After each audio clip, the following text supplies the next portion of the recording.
আপনি কি জানেন সোশ্যাল মিডিয়া শুধু যোগাযোগের মাধ্যম নয়? ফেসবুক, টিকটক, ইউটিউব, ইনস্টাগ্রাম এই প্ল্যাটফর্মগুলো ধীরে ধীরে মানুষের মনোযোগের উপর প্রভাব ফেলছে। হয়তো আপনি শুধু ভাবছেন আমি শুধু ভিডিও দেখছি, কিন্তু বাস্তবতা একটু ভিন্ন হতে পারে। প্রতিটি লাইক, প্রতিটি কমেন্ট, প্রতিটি শেয়ার আমাদের মস্তিষ্কে সাময়িক আনন্দের অনুভূতি তৈরি করে।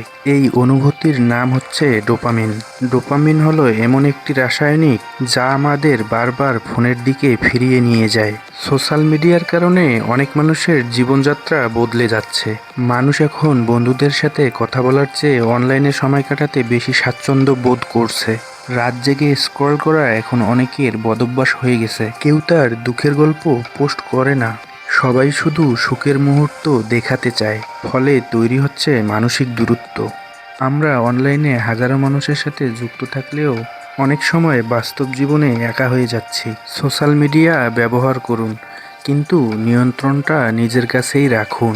নোটিফিকেশন বন্ধ করার চেষ্টা করুন, স্ক্রিন টাইম সীমিত রাখুন, ঘুমানোর আগে ফোন দূরে রাখুন। প্রকৃতির সাথে সময় কাটানোর চেষ্টা করুন। প্রযুক্তি বা সোশ্যাল মিডিয়া জীবন সহজ করার জন্য তৈরি হয়েছে, কিন্তু সোশ্যাল মিডিয়া যদি আমাদের নিয়ন্ত্রণ করতে শুরু করে তাহলে আমরা নিজেরাই ধীরে ধীরে হারিয়ে যেতে পারি। আজই নিজের কাছে প্রশ্ন করুন, আমি কি আমার জীবন বাঁচাচ্ছি নাকি শুধু স্ক্রল করছি?